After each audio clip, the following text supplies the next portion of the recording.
അസ്സലാമു അലൈക്കും വറഹ്മത്തുള്ളാഹി. ബിസ്മില്ലാഹിർ റഹ്മാനിർ റഹീം. അൽഹംദുലില്ലാഹി റബ്ബിൽ ആലമീൻ. വസ്സലാത്തു വസ്സലാമു അലാ സയ്യിദിനാ മുഹമ്മദിൻ വഅലാ ആലിഹി വഅസ്ഹബിഹി അജ്മഈൻ. അമ്മാ ബഅദ്. പ്രിയപ്പെട്ട സഹോദരിമാര്, ഇന്ന് നിസ്കാരത്തിന്റെ ഷർത്തുകളിൽ ബാക്കിയുള്ള ഭാഗങ്ങളിൽ നിന്ന് സിത്റുൽ ഔറത്ത് മറക്കൽ എന്ന ഭാഗമാണ് നമ്മൾ ചർച്ച ചെയ്യാൻ ഉദ്ദേശിക്കുന്നത്. ഔറത്ത് മറക്കുക എന്ന് പറഞ്ഞാൽ നിസ്കാരത്തിൽ മറക്കേണ്ടതും മറ്റു സമയങ്ങളിൽ മറക്കേണ്ടതുമായിട്ടുള്ള ഔറത്ത് വ്യത്യസ്തങ്ങളാണ്. അന്യ പുരുഷന്മാരുടെ മുന്നിൽ, അന്യ സ്ത്രീകളുടെ മുന്നിൽ, സ്വന്തക്കാരായിട്ടുള്ള മഹ്റമീങ്ങളുടെ മുന്നിൽ ഇങ്ങനെ വ്യത്യസ്തമായ ഔറത്ത് നമ്മൾ പാലിക്കേണ്ടതുണ്ട്, ഔറത്ത് മറക്കേണ്ടതുണ്ട്. നിസ്കാരത്തിൽ പുരുഷന്മാരാണെങ്കിൽ കാൽമുട്ടിന്റെയും പൊക്കിളിന്റെയും ഇടയിലുള്ള ഭാഗം ആണ് മറക്കേണ്ടത് എന്ന് നമുക്കറിയാം. സ്ത്രീകൾ അവരുടെ മുഖവും മുൻകൈയും ഒഴിച്ച് ശരീരം മുഴുവനും മറച്ചെങ്കിലേ നിസ്കാരം ശരിയാവുകയുള്ളൂ. ഈ മറക്കുന്നത് മേൽഭാഗത്ത് നിന്നും ചുറ്റുഭാഗത്ത് നിന്നും ആണ് മറക്കേണ്ടത്. അതായത് കാലിന്റെ അടിയിലൂടെ വല്ല കണ്ണാടി വെച്ചത് കൊണ്ടോ അല്ലെങ്കിൽ റൂഫിൽ നിന്നതുകൊണ്ടോ കാലിന്റെ അടിയിലൂടെ ഔറത്ത് കാണുന്നതിന് കുഴപ്പമില്ല, അടിഭാഗത്തു നിന്ന് മറക്കേണ്ടതില്ല. മേൽഭാഗത്ത് നിന്നും ചുറ്റുഭാഗത്തു നിന്നും ആണ് ഔറത്ത് മറക്കേണ്ടത്. പിന്നെ രോമങ്ങൾ പുറത്തേക്ക് തുളഞ്ഞു വരാൻ സാധ്യതയുള്ള വസ്ത്രങ്ങളാണെങ്കിൽ ആ വസ്ത്രം ശ്രദ്ധിക്കേണ്ടതുണ്ട്. രോമങ്ങൾ പുറത്തേക്ക്, ചില ആളുകളുടെ ഒക്കെ കാലുകളിലും മറ്റൊക്കെ രോമങ്ങൾ ഉണ്ടാവും. വളരെ നേരിയ ഓയിൽ മുണ്ട് പോലത്തതൊക്കെ ആണെങ്കിൽ അതിലൂടെ രോമങ്ങൾ പുറത്തു വരാൻ സാധ്യതയുണ്ട്. അങ്ങനെ രോമങ്ങൾ പുറത്തു വന്നാൽ നിസ്കാരം ശരിയാവുകയില്ല എന്ന കാര്യം ശ്രദ്ധിക്കേണ്ടതുണ്ട്. മുഖമക്കന ധരിക്കുമ്പോൾ നെറ്റിയുടെ ഭാഗത്തോ ചെവിയുടെ ഭാഗത്തോ മറ്റോ അല്പം പോലും തലമുടിയുടെ ഭാഗം പുറത്തു കാണുന്നില്ലെന്ന് ഉറപ്പുവരുത്തണം എന്നതാണ് തലമറക്കുമ്പോൾ ശ്രദ്ധിക്കേണ്ടതായിട്ടുള്ള കാര്യം. മുടിയുടെ നീണ്ട മുടിയൊക്കെ ആണെങ്കിൽ പുറത്തേക്ക്, ബേക്കിലേക്ക് വെളിവായി കാണുന്നുണ്ടോ എന്നത് പ്രത്യേകം ശ്രദ്ധിക്കണം. അതുപോലെ നെറ്റിയുടെ ഭാഗത്തും ചെവിയുടെ ഭാഗത്തുമൊക്കെ മുഖമക്കനയുടെ ഉള്ളിലൂടെ മുടി പുറത്തേക്ക് കാണാൻ സാധ്യതയുണ്ട്. അതൊക്കെ പ്രത്യേകം ശ്രദ്ധിച്ചുകൊണ്ടായിരിക്കണം നിസ്കരിക്കുന്നത്. പിന്നെ മക്കന ധരിക്കുമ്പോൾ ശ്രദ്ധിക്കേണ്ടത് തന്നെ മറ്റൊരു കാര്യമാണ്, താടിയെല്ലിന്റെ അറ്റത്തിനപ്പുറത്തേക്ക് മക്കനയുടെ അടിഭാഗം വലിച്ച് കഴുത്ത് വരെയുള്ള ഭാഗം വെളിവാകുന്നത് സൂക്ഷിക്കണം. ചില ആളുകൾ ഈ മക്കനന്റെ അടിഭാഗം കൊണ്ട് കഴുത്തിന്റെ ഭാഗത്തേക്ക് ഇങ്ങോട്ട് വലിച്ചറക്കും. അപ്പോൾ നമ്മൾ മറക്കേണ്ടതായിട്ടുള്ള കുറച്ച് ഭാഗം, ഈ താടിയുടെ അടിഭാഗത്ത് കുറച്ച് ഭാഗങ്ങൾ മറക്കേണ്ടതായിട്ടുള്ള ഭാഗം പുറത്തേക്ക് വരും. അങ്ങനെ നിസ്കരിച്ചാലും നിസ്കാരം ശരിയാവുകയില്ല. പിന്നെ നിസ്കരിക്കുമ്പോൾ തന്നെ തക്ബീറത്തുൽ ഇഹ്റാമിലും മറ്റുമൊക്കെ കൈ ഉയർത്തുമ്പോൾ കുപ്പായക്കൈ താഴ്ന്ന് മുഴങ്കൈ അല്പമെങ്കിലും വെളിവാകാതെ സൂക്ഷിക്കേണ്ടതുണ്ട്. സമി അല്ലാഹു ലിമൻ ഹമിദ എന്ന് പറയുമ്പോഴും അതുപോലെ റുക്കുവിലേക്ക് പോകുമ്പോൾ, റുക്കുവിൽ നിന്ന് ഉയരുമ്പോൾ ആദ്യത്തെ തക്ബീർ ചെല്ലുമ്പോൾ ഒക്കെ നമ്മൾ കൈ ഉയർത്തുമല്ലോ. ആ കൈ ഉയർത്തുന്ന സമയത്ത് കുപ്പായക്കൈ താഴോട്ടിറങ്ങി നമ്മുടെ മുഴങ്കൈയിൽ നിന്ന് അല്പമെങ്കിലും പുറത്തേക്ക് വെളിവാകുന്ന അവസ്ഥ വരാതെ സൂക്ഷിക്കേണ്ടതുണ്ട്. അതിനൊന്നിരിക്കലും ഇങ്ങനെ കൂട്ടിപ്പിടിക്കുകയോ അല്ലെങ്കിൽ അതിന് വല്ല നൂലും ഇട്ടുകൊണ്ട് നിസ്കാരക്കുപ്പായം കൈ ഉയർത്തിയാലും താഴോട്ട് ഇറങ്ങാത്ത വിധത്തിൽ, ഔറത്ത് വെളിവാകാത്ത വിധത്തിൽ, കൈ വെളിവാകാത്ത വിധത്തിൽ അഡ്ജസ്റ്റ് ചെയ്ത് സൂക്ഷിക്കേണ്ടതുണ്ട്.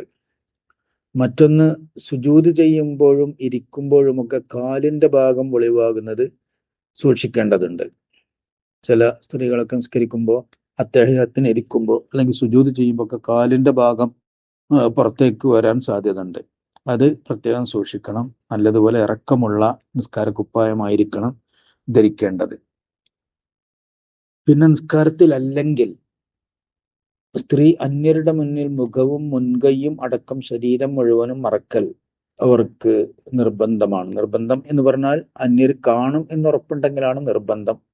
അന്യർ കാണുന്നില്ലെങ്കിൽ ആ മറക്കൽ നിർബന്ധമൊന്നുമില്ല.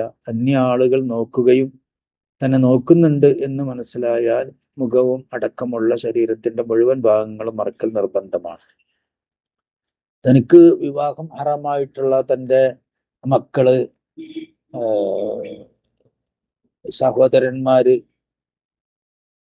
പിതാവ് തുടങ്ങി തൻ്റെ സഹോദര പുത്രന്മാർ തുടങ്ങി മെഹർമുകളായിട്ടുള്ള ആളുകളുടെ മുന്നിൽ മുട്ടുപൊക്കിളിനിടയിലല്ലാത്ത ഭാഗം വെളിവാക്കുന്നതിന് കുഴപ്പമില്ല എന്നാണ് നിയമം.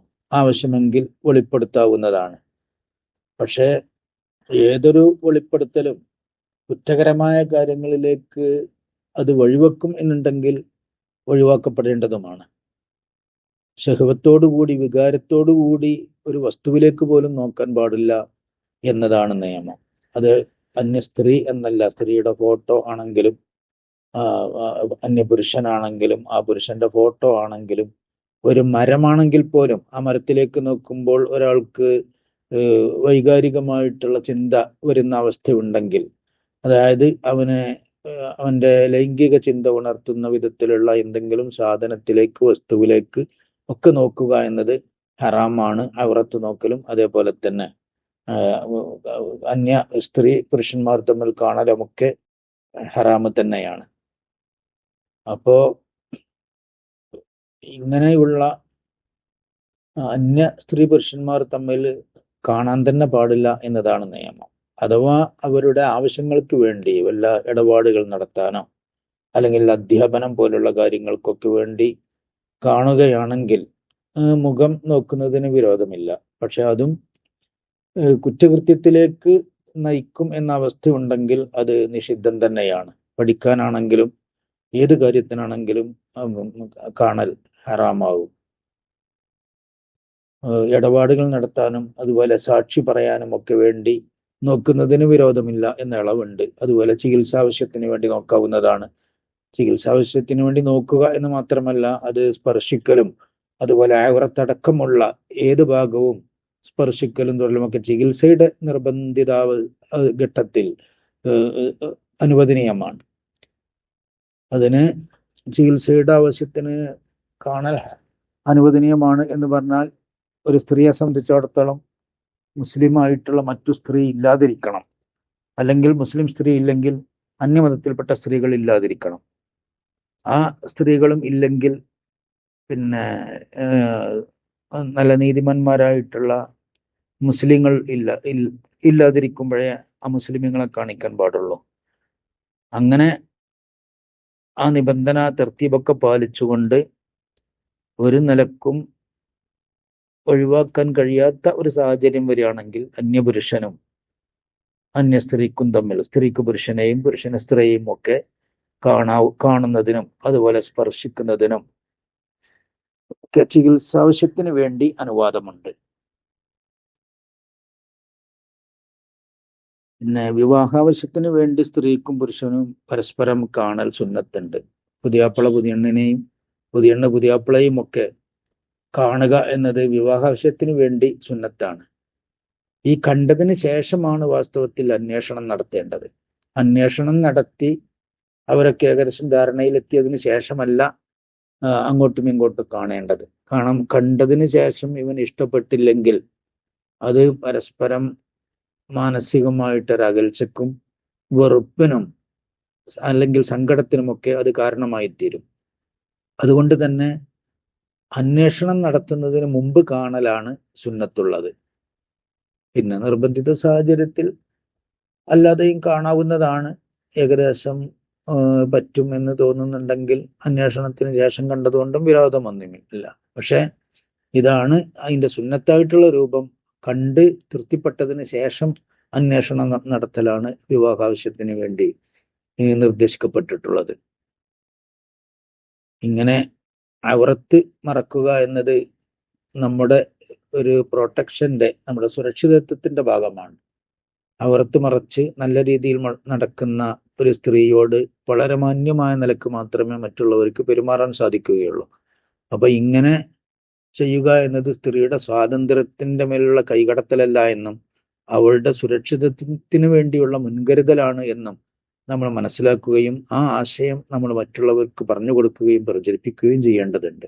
നമ്മുടെ സ്വന്തം സുരക്ഷിതത്വത്തിന് വേണ്ടിയാണ് ഈ ഔറത്ത് മറക്കുക, അന്യരുടെ മുന്നിൽ നമ്മുടെ ശരീരഭാഗങ്ങൾ മറക്കുക എന്ന നിയമം ഇസ്ലാം ശറഅാക്കിയിട്ടുള്ളത്. അല്ലാഹു സുബ്ഹാനഹു വതആല നമ്മൾ സൃഷ്ടിച്ച തമ്പുരാന് നമ്മുടെ സ്വഭാവങ്ങളും നമ്മുടെ ഗുണങ്ങളും നമുക്ക് വരാവുന്ന ദോഷങ്ങളും ഒക്കെ അറിയുന്നത് കൊണ്ട് അതിനെ തടഞ്ഞു നിർത്തുക എന്ന സദുദ്ദേശത്തോടു കൂടിയാണ് അള്ളാഹു ഇത്തരം അതിർവരമ്പുകൾ നിശ്ചയിച്ചിട്ടുള്ളത് എന്ന് മറ്റുള്ളവരെ നമ്മൾ പറഞ്ഞ് ബോധ്യപ്പെടുത്തി കൊടുക്കേണ്ടതുണ്ട്.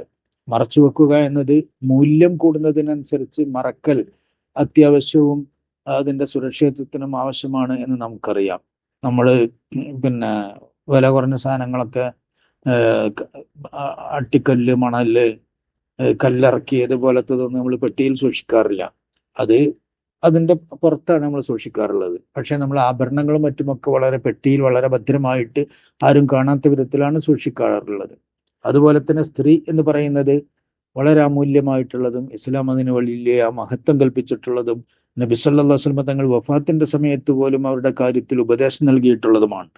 അതുകൊണ്ട് ആ സ്ത്രീകളുടെ സുരക്ഷിതത്വത്തിന് വേണ്ടിയാണ് അവർക്ക് ഔറത്ത് മറക്കുക എന്ന ഒരു നിയമം, അവരുടെ ശരീരഭാഗങ്ങൾ മറ്റുള്ളവരിൽ നിന്ന് മറക്കണമെന്ന നിയമം ഇസ്ലാം ശരീഅത്ത് നിയമമാക്കിയിട്ടുള്ളത്. അത് നമ്മുടെ സുരക്ഷിതത്തിന്റെ ഭാഗമാണെന്നതിനെ നമ്മൾ ഹൈലൈറ്റ് ചെയ്ത് മനസ്സിലാക്കുകയും പ്രചരിപ്പിക്കുകയും ചെയ്യേണ്ടതുണ്ട്. അല്ലാഹു സുബ്ഹാനഹു വതആല അവന്റെ വിധിവിലക്കുകൾ അനുസരിച്ച് ജീവിക്കുവാനും അള്ളാഹുവിന്റെ പൊരുത്തം സമ്പാദിക്കുവാനും അള്ളാഹു നമുക്ക് തൗഫീഖ് നൽകട്ടെ എന്ന് ദുആ ചെയ്തുകൊണ്ട് ഔറത്ത് മറക്കുന്നതിനെ കുറിച്ചുള്ള ഈ ക്ലാസ് ഇവിടെ സമാപിക്കുകയാണ്. എല്ലാവരും ദുആ ചെയ്യണം. അസ്സലാമു അലൈക്കും വറഹ്മത്തുള്ളാഹി.